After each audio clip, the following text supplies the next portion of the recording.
Okay. सो आज हम बात कर रहे हैं UK admissions and visa processing की। सो यूके का जो पूरा एडमिशंस और वीज़ा प्रोसेसिंग है वो ये पूरे वीडियोस में हम समझेंगे। तो सबसे पहली चीज़ ये होती है कि यूके में एडमिशंस कराने के लिए इंग्लिश प्रोफिशिएंसी टेस्ट की रिक्वायरमेंट होती है, बिकॉज वी आर इंडियन, हमारी नेटिव लैंग्वेज इंग्लिश नहीं है। तो सबसे पहले जो है यूके यूनिवर्सिटीज़ की रिक्वायरमेंट रहेगी कि हम इंग्लिश प्रोफिशिएंसी टेस्ट दें। ओके, अब ये इंग्लिश प्रोफिशिएंसी टेस्ट में क्या क्या टेस्ट एक्सेप्टेबल हैं यूके यूनिवर्सिटीज की तरफ से, तो जिसमें आइल्स, टोफल और पीटी, ये 3 तरह के एग्जाम्स जो है वो एक्सेप्टेबल है। जिसमें मिनिमम रिक्वायरमेंट्स जो है, अगर आइल्स की है तो वो 6 बैंड्स नो लेस देन 5.5 होनी चाहिए। अगर टोफल दिया है तो overall 80, no module less than 90। और अगर पीटी दिया है तो overall 59, no module less than 59। So ये एक मिनिमम रिक्वायरमेंट्स है जिसके ऊपर आप एडमिशंस ले सकते हैं यूके यूनिवर्सिटीज में बैचलर्स डिग्री और मास्टर्स डिग्री के लिए। इसके अलावा यूके में बहुत सारी यूनिवर्सिटीज हैं जहाँ पे आइल्स वेवर भी दिया जाता है, जिसमें अलग कंडीशंस होती है। हर यूनिवर्सिटीज का अपना एक क्राइटेरियाज होता है उसके लिए। सो बेसिकली ये आइल्स वेवर जो है वो 12th इंग्लिश के मार्क्स के ऊपर दिया जाता है। तो यहाँ पे हर एक यूनिवर्सिटीज का ऐसा क्राइटेरिया होता है कि आपके 12th इंग्लिश में मिनिमम 65 होना चाहिए। कुछ यूनिवर्सिटी 70 मांगती है, कुछ 75 है, कुछ 80 मार्क्स होने चाहिए, जो स्पेसिफिक 12th इंग्लिश के ही मार्क्स देखते हैं। और उसके बेसिस पे आपको आइल्स वेवर दिया जाता है। और यहाँ पे सिर्फ यूनिवर्सिटीज ही नहीं आपको आइल्स वेवर दे रही, इनफैक्ट एम्बेसी भी कोई आपसे फर्दर आइल्स की रिक्वायरमेंट नहीं रखती है। अभी यहाँ पे अगर आप ये टेबल देखें तो हर एक यूनिवर्सिटीज का अपना एक क्राइटेरिया है, जिसमें ये टेबल मैंने 2 पार्ट में डिवाइड किया हुआ है। जिसमें स्टेट बोर्ड है, राइट, तो ये सारी यूनिवर्सिटीज हैं जो स्टेट बोर्ड स्टूडेंट्स हैं उनको एडमिशंस देते हैं। और ये पार्ट में जो यूनिवर्सिटीज हैं जिनको सीबीएसई, आईसीएसई और आईबी स्पेसिफिक ये लोग देखते हैं कि यही बोर्ड होना चाहिए, they are not giving a waiver like IELTS waiver to the state board students. तो उस तरीके से आप जो है एडमिशंस ले सकते हैं। अब यहाँ पे स्पेसिफिक अगर आप देखें तो जैसे यूनिवर्सिटी ऑफ लंदन है, इनकी 70 मार्क्स की रिक्वायरमेंट है 12th इंग्लिश में। तो अगर आप वो रिक्वायरमेंट मीट करते हैं तो आपको कोई आइल्स की जरूरत नहीं है। उसी तरीके से डी मॉन्टफोर्ट यूनिवर्सिटी है, इनकी रिक्वायरमेंट 65 है 12th इंग्लिश में। तो हर एक यूनिवर्सिटीज का जो है एक रिक्वायरमेंट है जिसमें ये देखा जा रहा है कि मिनिमम 65 तो स्टूडेंट के होने ही चाहिए। और उसके अलावा यूनिवर्सिटीज जो है 70, 75 उस तरह से सबकी रिक्वायरमेंट्स होती है। तो ये एक पूरा रहा आइल्स वेवर। तो यानी आइल्स वेवर हम 12th इंग्लिश के मार्क्स पे ले सकते हैं। ओके, अभी सिर्फ ये यूनिवर्सिटीज नहीं है, इसके अलावा और भी बहुत सारी यूनिवर्सिटीज हैं जो इस तरह से आइल्स वेवर देते हैं। इन केस अगर सपोज कि आपका आइल्स की मिनिमम रिक्वायरमेंट्स नहीं मीट होती है, या कहीं ये आइल्स वेवर वाली क्राइटेरियाज में आप नहीं आ पाते हैं, तो यूके में एक प्री सेशनल इंग्लिश प्रोग्राम्स करके भी आता है, जो हर यूनिवर्सिटीज ये रन करती है उन स्टूडेंट्स के लिए जो अपनी आइल्स की मिनिमम रिक्वायरमेंट्स नहीं मीट कर पा रहे हैं, आइल्स वेवर की क्राइटेरियाज मीट नहीं कर पा रहे हैं। तो वो एडमिशंस प्री सेशन, वो स्टूडेंट्स जो है यूके यूनिवर्सिटीज में pre sessional English language program के साथ भी अपनी बैचलर्स डिग्री, मास्टर्स डिग्री का एडमिशन ले सकते हैं। प्री सेशनल इंग्लिश प्रोग्राम्स क्या होते हैं, जैसे कि अगर आपके कंपैरेटिवली रिक्वायरमेंट से स्कोर कम है तो वहां पे यूनिवर्सिटीज आपको एक एडिशनल जो है वो क्लासेस करवा रहे हैं, जो टोटली इंग्लिश की क्लासेस होती है, जिसमें मिनिमम 8 हफ्ते से लेकर 12 हफ्ते की क्लास होती है। अभी ये जो ड्यूरेशन होता है आपके जो क्लासेस का, वो आपके स्कोर से डिसाइड होता है। आपका जितना स्कोर कम होता है, आपका जो वीक्स होते हैं, जो क्लासेस के वीक्स वो बढ़ते जाते हैं, जिसमें मिनिमम 8 to 12 वीक्स की क्लासेस होती है और जिसका कॉस्ट 800 to 2500 GBP होता है। ओके, सो ये रहेगा प्री सेशनल इंग्लिश का। अगर स्टूडेंट्स जाना चाहें तो इस ये भी ऑप्शन है कि आप थोड़ा इंग्लिश पढ़ के और अपनी रेगुलर मास्टर्स बैचलर्स डिग्री आप स्टार्ट कर सकते हैं। इसमें एक चीज हमें ध्यान रखनी है कि स्टूडेंट को यूकेवीआई आइल्स के लिए हमें स्पेसिफिक सजेस्ट करना है अगर प्री सेशनल इंग्लिश कोर्स के लिए अगर स्टूडेंट जाता है तो, क्योंकि यहाँ पे रेगुलर आइल्स के साथ एडमिशंस नहीं मिलता है, यूकेवीआई आइल्स कंपलसरी रिक्वायर्ड रहेगा इस केस में। सो ये हमने बात करी पूरा एक लैंग्वेज रिक्वायरमेंट जो यूके यूनिवर्सिटीज की रहती है वो हमने यहाँ पे बात करी। सेकेंड स्टेप इसमें है कि इनटेक्स जो है यूके में कितने होते हैं। तो यूके में साल में 3 बार एडमिशंस होते हैं। जिसमें सबसे बड़ा इंटेक सितंबर इंटेक होता है, जिसमें हर एक यूनिवर्सिटी ऑलमोस्ट 100% यूनिवर्सिटीज जो है वो एडमिशन्स ऑफर करती है, जिसकी एप्लीकेशंस जो है वो दिसंबर से स्टार्ट होती है और जुलाई तक जो है ये एप्लीकेशंस विंडोज ओपन रहता है। सेकेंड इनटेक आता है जनवरी, जिसमें कंपैरेटिवली सितंबर से थोड़े ऑप्शंस कम होते हैं, ऑलमोस्ट 70-75% यूनिवर्सिटीज एडमिशंस देती है, जिसका इनटेक अगस्त में स्टार्ट होता है और नवंबर तक ये लोग एडमिशंस लेते हैं। दूसरा एक इनटेक है मे इनटेक, जो इसे मिड इनटेक भी कहा जाता है, और ये कंपैरेटिवली कम यूनिवर्सिटीज ऑफर करती है। ये एप्लीकेशंस अक्टूबर से मार्च के बीच में ये विंडोज ओपन रहती है और उस दौरान आप एप्लीकेशंस कर सकते हैं। तो इस तरीके से साल में 3 बार आप यूके यूनिवर्सिटीज के लिए एप्लीकेशंस कर पाएंगे। थर्ड स्टेप पे अगर मैं बात करूं तो यूनिवर्सिटी सिलेक्शंस की यहाँ पे मैं बात कर रही हूँ। सो अगर कभी भी स्टूडेंट्स को हम जैसे यूनिवर्सिटी सिलेक्शंस करके देते हैं या कोई यूनिवर्सिटी सजेस्ट करते हैं, तो मेनली कुछ फैक्टर्स होते हैं जो हम ध्यान रखते हैं। जैसे सबसे पहले स्टूडेंट्स का एकेडमिक परसेंटेज, हर एक यूनिवर्सिटी का क्राइटेरिया अलग होता है, तो डेफिनेटली उसके लेटेस्ट डिग्री में क्या परसेंटेज है वो सारी चीजें देखी जाती है। आइल्स, टोफल, पीटी अगर एग्जाम दिया है तो उसमें क्या स्कोरिंग है स्टूडेंट का। अगर आइल्स वेवर के लिए अप्लाई करना है तो उसके 12th के मार्क्स हमें देखने इंग्लिश में। सीबीएसई बोर्ड है, स्टेट बोर्ड है, वो सारी चीजें हमें देखनी है। सब्जेक्ट्स, स्टूडेंट्स का अगर कोई प्रेफरेंस है कि मुझे ये पर्टिकुलर कोर्स में जाना है तो वो एक चीज हमें देखनी है। अगर कोई स्टूडेंट्स का लोकेशन प्रेफरेंस है या कोई बजट प्रेफरेंस है, तो इन सारे फैक्टर्स को देखकर हम यूनिवर्सिटी स्टूडेंट्स को सजेस्ट करेंगे। ओके, अभी सेकंड अगर मैं बात करूं तो यूके में जो एजुकेशन सिस्टम होता है वो generally degree based education system है, जहां पे आप बैचलर्स और मास्टर्स डिग्री के कोर्सेज आपको देखने को मिलेंगे। सबसे पहले हम बात करते हैं मास्टर्स डिग्री की। तो यूके में मास्टर्स डिग्री एक ही साल की होती है।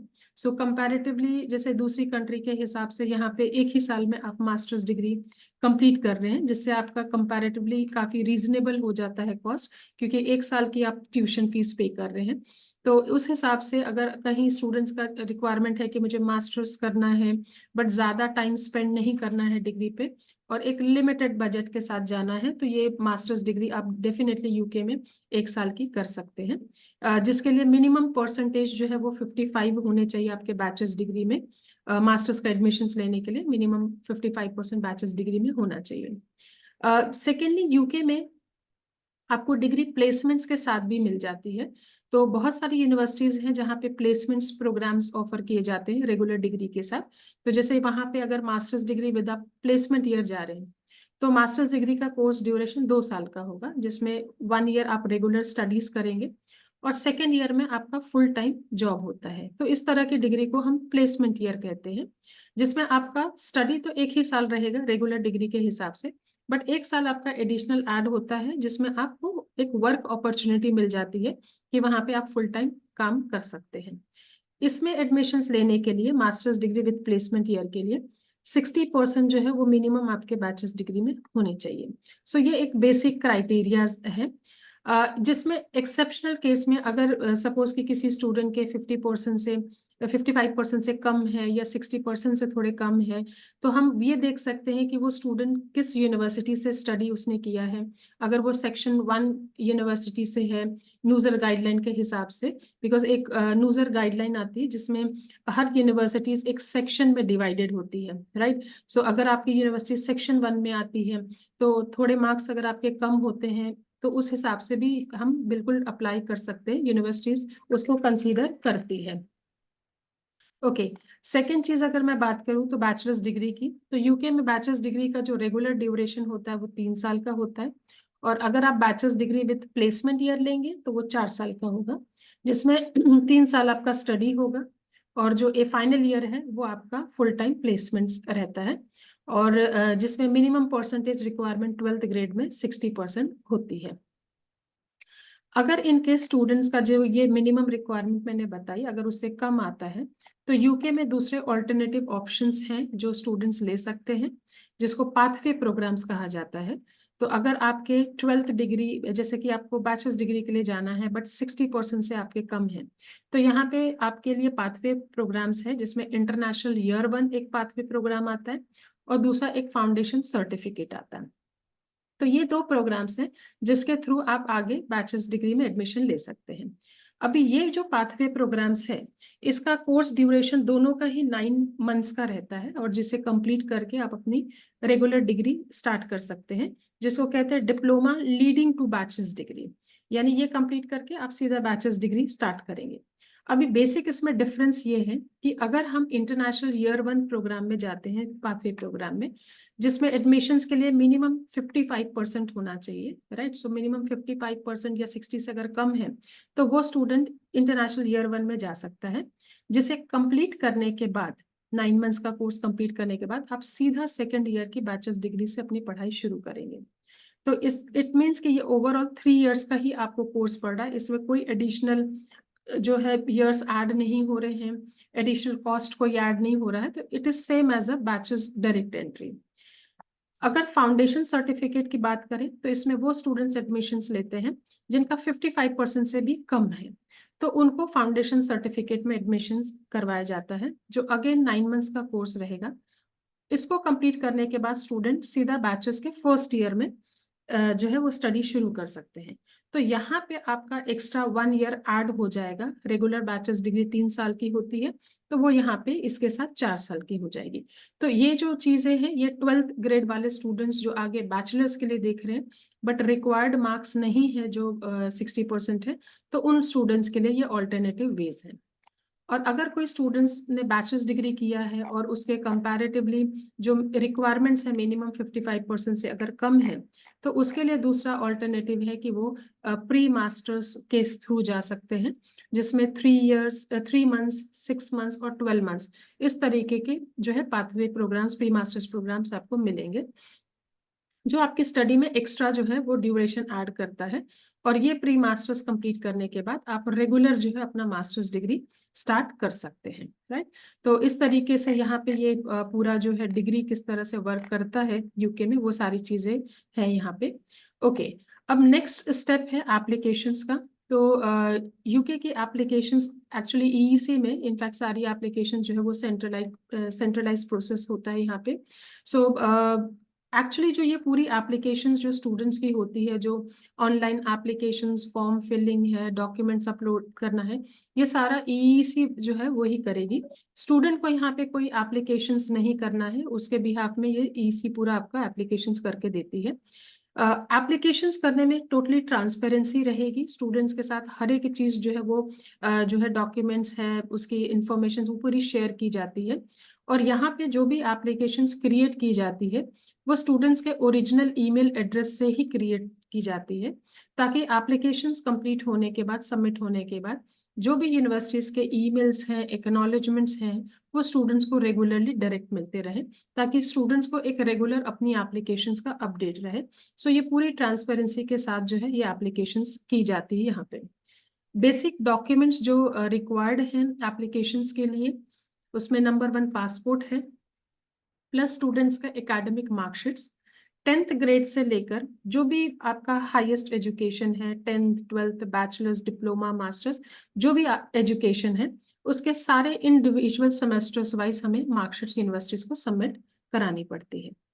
इन केस अगर स्टूडेंट्स के डिग्री में, डिप्लोमा में या मास्टर्स में बहुत सारे बैकलॉग्स हैं, तो उस केस में हम ट्रांसक्रिप्ट जो है वो यूज कर सकते हैं, जिसमें बहुत ज्यादा बैकलॉग हाईलाइटेड नहीं होता है, तो उस पर्पस के हिसाब से हम कर पाएंगे। अदरवाइज ट्रांसक्रिप्ट की कोई रिक्वायरमेंट नहीं है अगर बैकलॉग का कोई प्रॉब्लम नहीं है तो। Secondly, provisional degree and degree certificate जो भी स्टूडेंट के पास उस समय अवेलेबल है, तो उसका वो एक रिक्वायरमेंट रहेगी। तो आपने जैसे स्टूडेंट ने डिप्लोमा, बैचलर्स, मास्टर्स किया है, तो उसके हमें ये प्रोविजनल और फाइनल डिग्री सर्टिफिकेट एप्लीकेशंस में अटैच करना होता है। ओके, अगर किसी स्टूडेंट का जैसे फाइनल ईयर चल रहा है, उसके पास फाइनल ईयर की मार्कशीट्स नहीं आई है, राइट, तो वो भी स्टूडेंट्स एप्लीकेशंस अपनी स्टार्ट कर सकते हैं। और यूनिवर्सिटीज उन्हें कंडीशनल ऑफर लेटर देती है, जिसमें वो ऑफर लेटर के टाइम पे मेंशन करेंगे कि they required final semester marksheet with this much percentage. तो उस तरीके से जो स्टूडेंट्स अभी जिनका ऑनगोइंग स्टडी है, या सपोज कि अभी आइल्स उन्होंने दिया नहीं है, प्लान कर रहे हैं, उन सभी स्टूडेंट्स की एप्लीकेशंस हम बिल्कुल स्टार्ट कर सकते हैं। यहाँ कोई स्ट्रिक्ट रिक्वायरमेंट नहीं है कि डिग्री हाथ में होनी चाहिए, आइल्स का स्कोर हाथ में होना चाहिए, राइट। और अगर आपने आइल्स दिया है तो ऑफकोर्स टोफल पीटी आइल्स है, इसके स्कोर कार्ड हमें सबमिट करने होते हैं। अगर सपोज कि हम 12th इंग्लिश के मार्क्स पे आइल्स वेवर ले रहे हैं तो वहाँ पे ये सब चीज़ों की जरूरत नहीं है। 12th के जो मार्कशीट्स है उसके बेसिस पे ही एप्लीकेशन प्रोसेस हो जाएगी। देन उसके बाद रिक्वायरमेंट होती है जो अगर इन केस आपका स्टडी के बाद गैप है और आपने उस दौरान जो है वर्क किया है, तो उस केस में आपका वर्क एक्सपीरियंस रिलेटेड जो है वो डॉक्यूमेंट्स आपको रखने पड़ेंगे। तो यहाँ पे मेनली मैं थोड़ा डिफरेंशिएट करूंगी कि अगर जैसे कि क्या डॉक्यूमेंट्स चाहिए। तो अगर स्टूडेंट ने सपोज की स्टडी जैसा वर्क किया है और छोड़ दी उन्होंने जॉब, तो उस केस में वर्क एक्सपीरियंस लेटर हमें रिक्वायर्ड होगा। और अगर सपोज की जॉब चल रही है, ऑनगोइंग है, तो उस केस में अपॉइंटमेंट लेटर आप रखेंगे, वो कंप्लीटली फाइन। ओके, सेकंड होता है statement of purpose. Statement of purpose is something letter of intent, जहां पे एक 2 पेज का पूरा एक एक्सप्लेनेशन लेटर प्रिपेयर किया जाता है, जिसमें स्टूडेंट की अचीवमेंट्स, उसकी एकेडमिक डिटेल्स सारी जो है वो पूरी इलेबोरेट करके, और उसमें स्टूडेंट्स उस यूनिवर्सिटीज में क्यों जा रहा है, why the student is choosing that university, why the students is choosing that program, what's the future planning. So ये सारी चीजों को जो है वो समराइज करके 2 पेज का एक एक्सप्लेनेशन लेटर जो है वो प्रिपेयर किया जाता है, जो यूके में हर यूनिवर्सिटीज की रिक्वायरमेंट होती है। तो इन सभी डॉक्यूमेंट्स के साथ जो है हमें ये स्टेटमेंट ऑफ पर्पस बिल्कुल सबमिट करना होता है यूनिवर्सिटीज को, उसके बाद ही ये लोग लेटर इशू करते हैं। तो ये जो स्टेटमेंट ऑफ पर्पस एसओपी है वो ईईसी ही प्रिपेयर करेगा स्टूडेंट के लिए। तो स्टूडेंट्स को यहाँ पे कोई जो है वो बॉदर नहीं होना है। यहाँ पे सारी हर एक यूनिवर्सिटी, जितनी भी 4-5 यूनिवर्सिटीज में स्टूडेंट्स अप्लाई कर रहा है, उसके इंडिविजुअल एसओपीज जो है वो हम प्रिपेयर करेंगे। स्टूडेंट को एक अपडेटेड रेज्यूमे जो है वो हमें सबमिट करना है विद ऑल अचीवमेंट्स, राइट, जिसके सैंपल हम स्टूडेंट्स को प्रोवाइड करेंगे। तो वो सारी अचीवमेंट के साथ वो स्टूडेंट हमें रेज्यूमे देगा, और उसको रेफर करके जो है हम स्टूडेंट्स का स्टेटमेंट ऑफ पर्पस पूरा प्रिपेयर करेंगे। इसके अलावा 2 लेटर ऑफ रिकमेंडेशंस की रिक्वायरमेंट होती है। लेटर जो है स्टूडेंट्स अपने स्कूल से है, कॉलेज है, या कोई सब्जेक्ट टीचर्स है, वर्क प्लेस से जैसे सुपरवाइजर है या मैनेजर से, कहीं से भी वो ले सकते हैं। एक तरह का ये लेटर ऑफ रेफरेंस होता है, राइट। और ये लेटर जो है हम स्टूडेंट्स को प्रिपेयर करके देंगे, स्टूडेंट को सिर्फ साइन और स्टैम्प करके आना है। तो मेनली यहाँ पे स्टूडेंट सिर्फ अपने एकेडमिक डॉक्यूमेंट्स है, पासपोर्ट है, और लैंग्वेज एग्जाम्स रिजल्ट्स, वही चीज सबमिट करता है। बाकी स्टेटमेंट ऑफ पर्पस, एलओआरस, ये सारी चीजें जो है हम ईसी प्रिपेयर करेगा। ओके, यूके में मेजॉरिटी यूनिवर्सिटीज, ऑलमोस्ट मैं कहूंगी कि 90% यूनिवर्सिटीज की कोई एप्लीकेशन फीस नहीं होती है। ये टोटली फ्री एप्लीकेशंस होती है, राइट। सो यहाँ पे यूनिवर्सिटीज का भी कोई एक्सपेंस नहीं है अप्लाई करने का। यूनिवर्सिटीज में अप्लाई करने के बाद देन उसके बाद हमारा आता है ऑफर लेटर, जिसे ऑफर लेटर आने में लगभग 1 वीक to 4 वीक्स लगता है। और ये ऑफर लेटर के रिलेटेड जो भी यूनिवर्सिटीज के साथ कम्युनिकेशंस करना है, फॉलोअप है, वो सारी चीजें जो है वो ईसी टीम करती है। और उसके बाद जैसे ही ऑफर लेटर आता है, आगे हम वीजा का प्रोसेस शुरू करेंगे। वीजा प्रोसेस जो है वो शुरू करने से पहले एक चीज हमें देखनी है, क्योंकि यूनिवर्सिटीज 2 तरीके के लेटर इशू करती है, एक होता है कंडीशनल, एक दूसरा होता है अनकंडीशनल। वीजा प्रोसेस स्टार्ट करने के लिए हमें अनकंडीशनल लेटर की रिक्वायरमेंट होती है।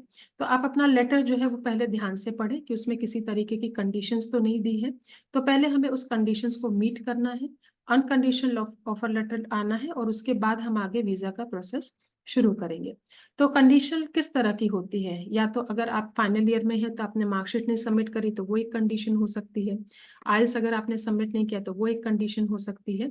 तो वो कंडीशंस हम पहले मीट करते हैं, और उसके बाद हमें मिलता है unconditional offer letter. Unconditional offer letter आने के बाद नेक्स्ट स्टेप है कि हम आगे वीजा के लिए प्रोसेस करें। बट वीजा प्रोसेस करने से पहले हमें यूनिवर्सिटी से, स्पेसिफिक यूनिवर्सिटी जिसमें हम फाइनल कर रहे हैं, जैसे स्टूडेंट्स 4 यूनिवर्सिटीज में अप्लाई करता है, 6 यूनिवर्सिटीज में अप्लाई करता है। अगर आपका सपोज कि आपने 4 यूनिवर्सिटीज में अप्लाई किया है, तो आपके सपोज 3 लेटर आ गए या 2 लेटर आए, उसमें से जो एक लेटर आप फाइनल कर रहे हो, उस यूनिवर्सिटी से हमें कैश मंगाना है। कैश एग्जैक्टली क्या होता है? Confirmation of acceptance of studies, इसका फुल फॉर्म है। सिंपल लैंग्वेज में इसको मैं कहूंगी फाइनल ऑफर लेटर। तो वो हम यूनिवर्सिटी से मंगाते हैं और उसके बाद ही आगे वीजा प्रोसेस जो है वो हम स्टार्ट कर सकते हैं। ओके, अब ये कैश अप्लाई करने के लिए, यूनिवर्सिटी से कैश लेने के लिए हमें क्या क्या करना पड़ता है, तो यहाँ पे मैं आपको 4 चीजें बताऊंगी जो कैश अप्लाई करने के लिए कंपलसरी हर स्टूडेंट्स को वो स्टेप्स फॉलो करने होते हैं। तो सबसे पहला जो स्टेप आता है वो है डिपॉजिट। तो आपने कोई भी यूनिवर्सिटीज फाइनल करी, जैसे for example university of Greenwich जो है वो आपने फाइनल कर ली कि अभी मुझे इसमें आगे बढ़ना है, तो सबसे पहले ऑफर लेटर में दिए हुए कंडीशंस को आप पढ़िए, जिसमें पेमेंट कंडीशंस आती है। तो यूनिवर्सिटीज जो है अपने ऑफर लेटर में अपने डिपॉजिट की कंडीशंस लिखती है, जिसमें मेंशन होता है कि आपको 1000 पाउंड भरना है, 3000 पाउंड भरना है, या 75% ऑफ ट्यूशन फीस है वो आपको पे करना है। तो जो भी आपका अनकंडीशनल ऑफर लेटर्स में पेमेंट कंडीशंस है, जो डिपॉजिट अमाउंट दिया है, वो आपको सबसे पहले तो पे करना है, राइट। और जो अमाउंट आप पे करेंगे उसका जो कंफर्मेशन है, पेमेंट प्रूफ है, वो आपको यूनिवर्सिटीज को सबमिट करना होता है। सो ये एक डिपॉजिट अमाउंट जो आप पे करते हैं वो as a seat booking amount है जो यूनिवर्सिटी को आप पे कर रहे हैं। अल्टीमेटली जो भी अमाउंट आप अभी पे कर रहे हैं वो फाइनली आपकी जो ट्यूशन फीस है, जो ईयरली ट्यूशन फीस होती है, वो उसमें से माइनस हो जाता है। तो ये कोई एडिशनल अमाउंट आप नहीं दे रहे, ये आपकी यूनिवर्सिटी की ट्यूशन फीस का ही एक पार्ट है। ओके, सो फर्स्ट स्टेप हमने बात करी कैश के लिए कि हमें अपना डिपॉजिट करना है ट्यूशन फीस का, जो अमाउंट ऑफर लेटर में दिया है। सेकेंड चीज हमें करनी है टीबी टेस्ट। यूके में जैसे कि देखिए यहाँ पे टीबी टेस्ट है, तो इसके लिए स्पेसिफिक यूके हाई कमीशंस के एक पैनल ऑफ डॉक्टर्स, जो पैनल ऑफ फिजिशियंस है, वो ऑथराइज लिस्ट है। हमें उन्हीं फिजिशियन से ये टीबी टेस्ट करवाना है, और जो हाई कमीशंस ने हॉस्पिटल्स जो है अप्रूव किए हैं उन्हीं हॉस्पिटल से करवाना है। तो उसके अलावा आप कहीं और से नहीं करवा सकते। तो स्पेसिफिक अगर मैं गुजरात रीजन की बात करूं, तो गुजरात रीजन में मेनली केडी हॉस्पिटल और अपोलो हॉस्पिटल, ये 2 हॉस्पिटल हैं जो अहमदाबाद में स्पेसिफिक लोकेटेड है। हमें उन्हीं हॉस्पिटल से ये टीबी टेस्ट करवाना है, जिसके लिए ऑनलाइन भी अपॉइंटमेंट्स मिलती है और फोन पे भी अपॉइंटमेंट्स मिलती है। जो ईईसी के काउंसलर, आपके काउंसलर्स हैं, वो आपको करके देंगे। ये टीबी टेस्ट कराने के लिए लगभग 2500 के करीब आपका एक्सपेंस आता है। तो ये अमाउंट आपको, जब आप टीबी टेस्ट के लिए जाएं हॉस्पिटल, तो ये आप लेके जाएंगे। और ये जो टीबी टेस्ट आप करवाएंगे ये 6 मंथ्स के लिए वैलिड रहता है। तो आपने दूसरी चीज जो है डिपॉजिट के बाद टीबी टेस्ट करवाया, तो ये सर्टिफिकेट भी हमें यूनिवर्सिटीज को सबमिट करना होता है। उसके बाद सेकेंड स्टेप आता है financial documents. Of course her universities का एक रहता है कि आपकी जो भी ट्यूशन फीस है, वो लिविंग एक्सपेंस है, वो आप मैनेज कर सकते हैं कि नहीं, आपके पास उतना फंड्स अवेलेबल है कि नहीं है। ये सारी चीजें यूनिवर्सिटीज का कंसर्न होता है कैश इशू करने से पहले। तो हर एक यूनिवर्सिटीज को हमें फाइनेंशियल डॉक्यूमेंट, जो भी यूनिवर्सिटीज में आप जा रहे हैं फाइनली कैश आप अप्लाई कर रहे हैं, तो उनको फाइनेंशियल डॉक्यूमेंट्स जो है वो हमें प्रोवाइड करने पड़ते हैं।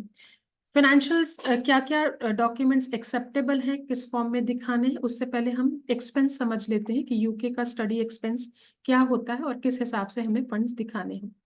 तो सबसे पहली चीज, जैसे कि यूके में जो ट्यूशन फीस है, आपकी जो पढ़ाई का खर्चा है ईयरली जो आप यूनिवर्सिटीज में पे करते हैं, वो आपके सिटी के हिसाब से डिफरेंट रहता है। जैसे कि अगर आप कोई यूनिवर्सिटी में जा रहे हैं जो लंदन से बाहर है, तो उस केस में आपका जो ट्यूशन फीस होता है ईयरली, वो 10,000 पाउंड से लेकर 14,000 पाउंड तक होता है, which is round about 10 lakh to 14 lakhs.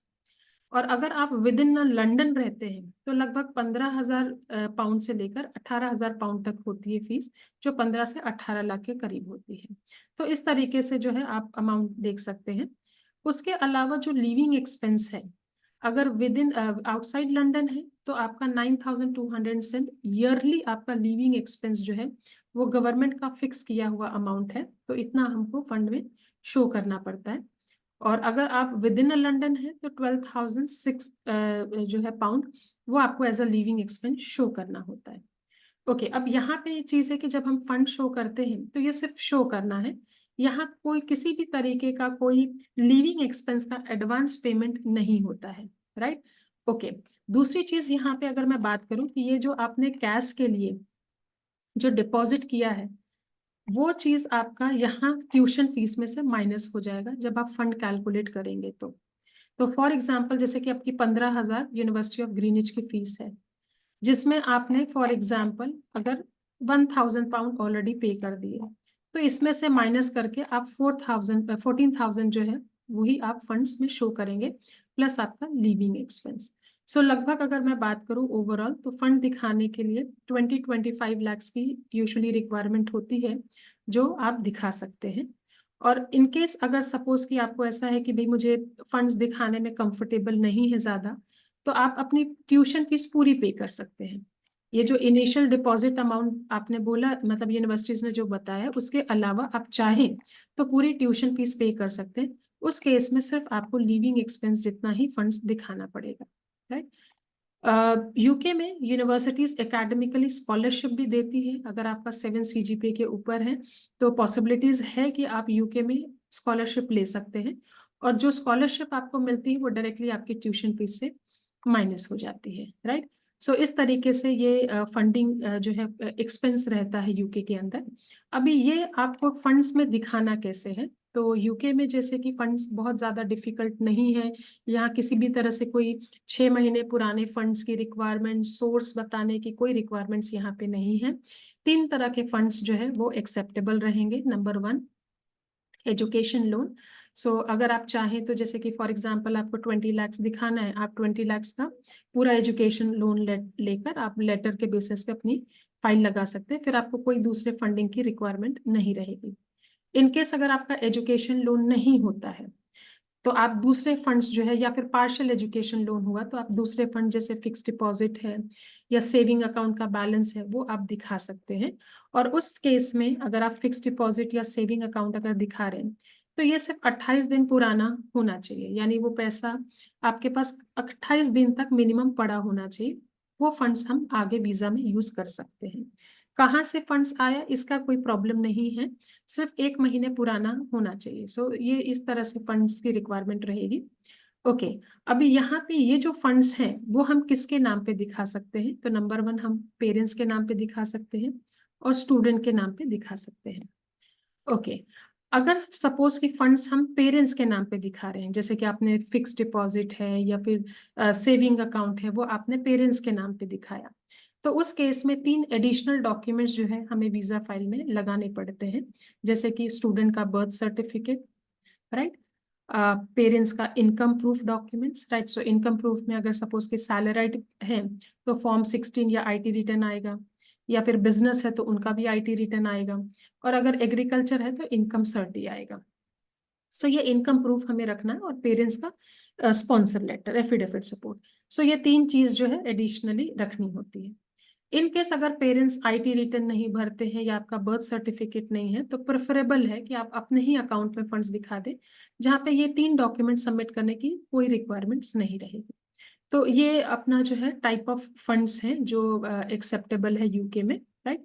सो इसके बाद जो है हम जो यूनिवर्सिटीज है फंडिंग डॉक्यूमेंट्स के बाद एक फाइनल इंटरव्यू लेती है, राइट। सो ये टेलीफोनिक इंटरव्यू भी होता है, जूम पे भी इंटरव्यूज ले सकते हैं, और ये एक फाइनल कैश इंटरव्यू कहा जाता है इसको, जिसमें यूनिवर्सिटीज जो है बेसिक क्वेश्चंस ही स्टूडेंट्स को पूछती है, राइट। जिसमें we have like special faculty जो स्टूडेंट्स को प्रिपेयर करते हैं इस कैश इंटरव्यू के लिए, जिसमें लिस्ट ऑफ क्वेश्चंस दिए जाते हैं कि किस तरह के सवाल पूछे जाएंगे, कैसे उसके जवाब देने हैं, 1-on-1 जो है इंटरव्यू प्रिपरेशंस, ये सारी चीजें जो है हम स्टूडेंट्स को हेल्प करते हैं इसमें। और इंटरव्यू होने के बाद फिर फाइनली जो है यूनिवर्सिटीज कैश इशू करती है। तो यहाँ पे हमने देखा कि कैश इशू करने के लिए हमें सबसे पहले डिपॉजिट भरना पड़ता है, TB टेस्ट करवाना है, फाइनेंशियल डॉक्यूमेंट्स हमें शो करने हैं हमारे ट्यूशन फीस के और लिविंग एक्सपेंस के लिए, और फिर फाइनली यूनिवर्सिटीज एक राउंड इंटरव्यू लेके और आपको कैश इशू करती है, राइट। अब जनरली ये कैश जो है turn around time normally 2 days भी होता है, 5 डेज भी होता है, 25 डेज भी होता है, डिपेंड करता है यूनिवर्सिटीज के ऊपर। बट ये कैश आने के बाद देन आगे हम वीजा फाइल जो है वो लगा सकते हैं। यूके में वीजा फाइल लगाने के 3 तरीके हैं। तो यहाँ पे अगर सपोज कि आपको वीजा 15 to 20 वर्किंग डेज के अंदर चाहिए, तो आप रेगुलर वीजा फाइल लगा सकते हैं। अगर आपको 7 to 10 वर्किंग डेज में चाहिए तो आप प्रायोरिटी वीजा लगा सकते हैं। और अगर आपको एक दिन में वीजा चाहिए तो आप सुपर प्रायोरिटी लगा सकते हैं। तो आप अपनी रिक्वायरमेंट के हिसाब से अपना वीजा जो है वो प्रोसेसिंग करवा सकते हैं। ऑफ कोर्स जितनी फास्ट सर्विस लेंगे तो एडिशनली उतना आपका वीजा फीस भी रहेगा, राइट। सो ये आपकी वीजा फीस है। रेगुलर 490 पाउंड है, 500 पाउंड। तो इस तरीके से जो सर्विस ले रहे हैं उसकी एक इंडिविजुअली वीजा फीस रहती है। ओके, वीजा जब हम वीजा की फाइल लगाते हैं तो उस समय हम वीजा फीस जो है वो पे कर रहे हैं। उसके साथ साथ हमें इमिग्रेशन हेल्थ सरचार्ज वो भी पे करना होता है। एक तरह से मैं अगर बात करूं तो ये एक हेल्थ इंश्योरेंस जैसा है। नॉर्मली दूसरी कंट्रीज है, अपने ट्यूशन फीस में भी काफी यूनिवर्सिटीज हेल्थ इंश्योरेंस कवर करती है। यहाँ पे यूके में वीजा फाइल लगाते समय ही जो है वो गवर्नमेंट हेल्थ इंश्योरेंस का जो अमाउंट है हेल्थ सरचार्ज का वो कलेक्ट कर लेते हैं स्टूडेंट्स के पास से। इन फ्यूचर स्टूडेंट जब यूके जाता है तो उसका जो भी कोर्स ड्यूरेशन तक वो अगर वहां रहता है तो जो भी मेडिकल एक्सपेंसेस है वो सारी चीजें इस हेल्थ इंश्योरेंस के अंदर कवर हो जाती है। और मोस्टली ये हर कंट्री में स्टूडेंट्स को हेल्थ इंश्योरेंस लेना होता है। ओके, अभी ये जो पूरा वीजा फाइल का जो प्रोसेस है वो टोटली हम स्टूडेंट्स के साथ बैठ के करते हैं, या अगर स्टूडेंट्स की अवेलेबिलिटी नहीं है तो हम जूम पे जो है ये फाइल लगाते हैं। बट 100% जो वीजा फाइल लगेगी वो स्टूडेंट्स की प्रेजेंस में हर एक चीज वेरीफाई करवा के ही ये सारी फाइल हम जो है स्टूडेंट्स को के है लगवाते हैं।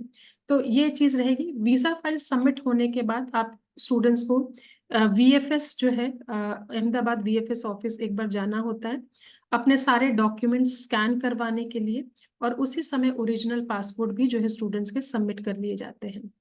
ओके, अब वो पूरे जो फाइल है, आपके जो डॉक्यूमेंट्स है वो पूरी फाइल प्रिपेयर करके आपके जो ईसी काउंसलर्स हैं वो स्टूडेंट्स को प्रोवाइड करेंगे। और वो फाइल लेके स्टूडेंट्स को वीएफएस ऑफिस जाके अपने डॉक्यूमेंट स्कैन करने हैं और पासपोर्ट जो है वो आपको सबमिट करवा देना है। ओके, उसके बाद नेक्स्ट स्टेप होता है कि आपका जो भी आपने वीजा सर्विस सेलेक्ट की है जो भी टाइम ड्यूरेशन में, उस ड्यूरेशंस में आपका वीजा का डिसीजन आता है। और जब वीजा का डिसीजन आता है तो स्टूडेंट्स को एक मैसेज आता है कि your passport has been couriered at your place. तो इस तरीके का एक मैसेज आता है जिसमें और पैरेलली स्टूडेंट्स को ईमेल पे एक बीआरपी लेटर भी ईमेल होके के आता है। स्टूडेंट्स को जब जो पैकेट मिलता है उसमें पासपोर्ट रहता है जिसमें एक वीजा स्टैंपिंग जो है वो पासपोर्ट में लगी रहती है। वीजा पास जो स्टैंपिंग रहती है पासपोर्ट में वो 3 मंथ्स की रहती है। तो इनिशियली स्टूडेंट्स को ये होता है कि भाई मुझे 3 महीने का वीजा मिला। तो ऐसा नहीं है, यूके इनिशियली 3 महीने का ही वीजा देती है आपके पासपोर्ट पे स्टैंप करके। बट साथ में आपको बीआरपी लेटर भी दिया जाता है जिसके अंदर कोर्स का ड्यूरेशन के हिसाब से वो सारी टाइमिंग जो है उसमें लिखी रहती है विद एड्रेस।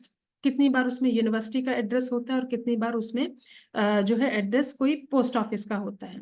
तो यहाँ पे आगे प्रोसेस ये है कि जैसे ही स्टूडेंट को पासपोर्ट मिलता है और वो यूके ट्रैवल करता है, राइट। सो यूके ट्रैवल करने के बाद 10 दिन के अंदर स्टूडेंट को जो बीआरपी लेटर है उस पे जो दिया हुआ एड्रेस है वहां पे रिपोर्ट करना है अपने पासपोर्ट और बीआरपी लेटर के साथ।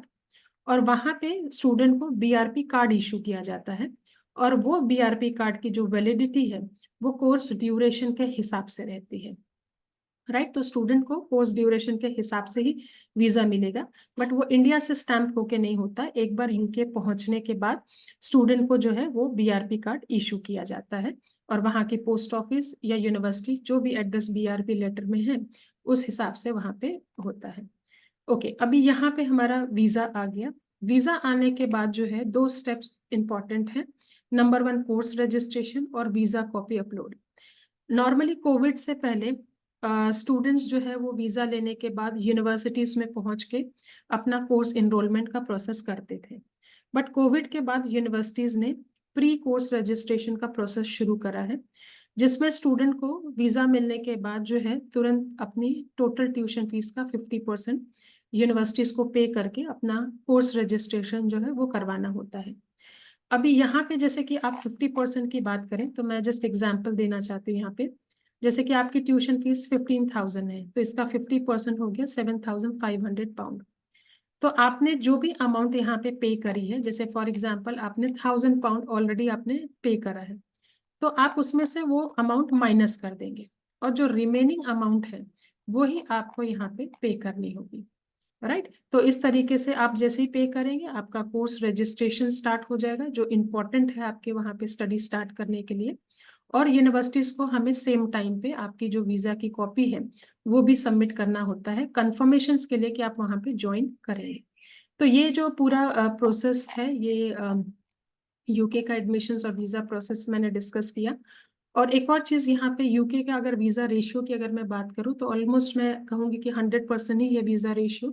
सो यूके में रेयरली जो है वीजा कभी रिफ्यूज होता है, एंड टचवुड ईईसी का तो 100% वीजा रेशियो है यूके का, right. Okay, apart from this अगर हम जॉब की बात करें, पार्ट टाइम जॉब्स की, तो यूके में हफ्ते के 20 घंटे और वेकेशंस के 40 घंटे जो है वो पार्ट टाइम जॉब्स अलाउड है। नॉर्मली स्टूडेंट्स अपने स्टडी पीरियड में जो 8 to 9 मंथ्स स्टडी पीरियड होता है उसमें 20 आवर्स काम कर सकते हैं, और जो 3 to 4 मंथ्स का जो वेकेशंस पीरियड है वहाँ पे फुल टाइम काम कर सकते हैं। स्टूडेंट को यूजुअली जो वेज रेट होता है पर आवर के हिसाब से जो दिया जाता है वो उनकी एज के हिसाब से होता है। तो अगर जैसे कि आपकी स्टूडेंट की एज 25 या उससे ज्यादा है तो उसको पर आवर 9.50 जो है वो वेज रेट मिलेगा। और अगर 21 to 24 के बीच में है तो 9.18 वेज रेट रहेगा, और अगर 18 to 20 ईयर ओल्ड है तो 6.83 वेज रेट रहेगा। तो ये एक थोड़ा सा अलग है क्योंकि हर कंट्री जो है वो एक फिक्स अमाउंट देती है, यहाँ पे एज के हिसाब से वेरीज होता है। ओके, सेकेंड हम बात करते हैं स्टे बैक ऑप्शंस।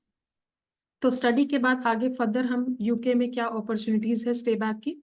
तो इनिशियली जैसे कि अगर हम बात करें स्टूडेंट वीजा की, तो स्टूडेंट वीजा जैसे आपको कोर्स ड्यूरेशन के हिसाब से पहले यूके एम्बेसी देती है। उसके बाद हर एक स्टूडेंट जिसने वहाँ पे स्टडी की है, चाहे वो मास्टर्स 1 साल का है या 2 साल का है या 3 साल की बैचलर्स डिग्री है, 2 इयर्स का पोस्ट ग्रेजुएशन स्टूडेंट्स को वहाँ पे मिलता है, राइट। सो कोई भी लेवल पे एजुकेशन है मास्टर्स बैचलर्स के ड्यूरेशन, बट 2 इयर्स का आपको guaranteed post graduate work permit मिलता है। इसे आप एक तरह से जॉब सर्च भी वीजा दे सकते हैं, बिकॉज ये गवर्नमेंट देती है कि आप वहां पे उतने टाइम रह के और अपने लिए एक सुटेबल जॉब ढूंढे। जैसे ही आपको जॉब मिलती है फिर आप शिफ्ट हो जाते हैं Tier 2 वीजा पे, जिसको एक तरह से मैं कंपनी वीजा ही कहूंगी, जो आपको कंपनी देती है। जैसे फॉर एग्जांपल अगर इन्फोसिस ने आपको हायर किया तो इन्फोसिस वीजा पे आप आ जाएंगे, जो आपको इनिशियली 3 साल का मिलता है और वो एक्सटेंड होता रहता है। और उस दौरान जैसे ही स्टूडेंट का 5 इयर्स का वर्क एक्सपीरियंस कंप्लीट होता है स्पेसिफिक यूके का, तो वो स्टूडेंट्स जो है ILR के लिए अप्लाई कर सकता है, which is indefinite leave to remain. Simple language में ये कहूंगी कि ये PR जैसा होता है। तो स्टूडेंट्स जो है 5 इयर्स वर्क एक्सपीरियंस के बाद आगे PR के लिए अप्लाई कर सकता है।